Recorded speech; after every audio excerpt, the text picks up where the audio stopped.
In today's video, I'm going to teach you to find and use named ranges. If you work in Google Sheets and want a cleaner, easier way to reference important cells or groups of cells, named ranges are incredibly useful. Instead of relying only on cell references like a 1 or B2 through B20, you can assign a simple name to the data you use most often. This makes your sheet easier to understand and helps you stay organized, especially as your spreadsheet grows. To get started, open your document in Google Sheets. Once your file is open, highlight the cell or block of cells that you want to name.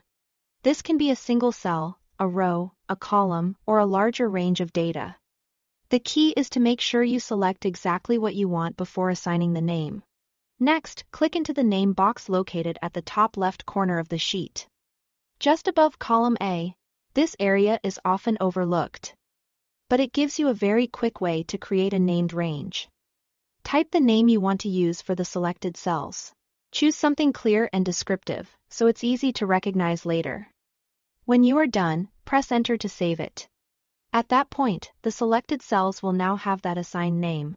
Here is also another way to create named ranges, which is especially helpful if you want to review or manage them more carefully. Start by selecting the cells you want to name. Then click Data in the top menu bar and choose Named Ranges. A sidebar panel will open on the right side of the screen. If a text field is not already active in the sidebar, click Add a Range. Then enter the alias you want to use and double-check that the selected cell coordinates are correct. This is a good moment to confirm that the range matches exactly what you intended to label. Once everything looks right, click Done. Using named ranges can make your formulas, navigation, and overall spreadsheet structure much easier to work with.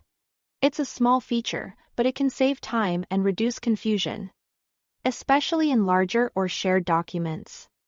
Thanks for watching.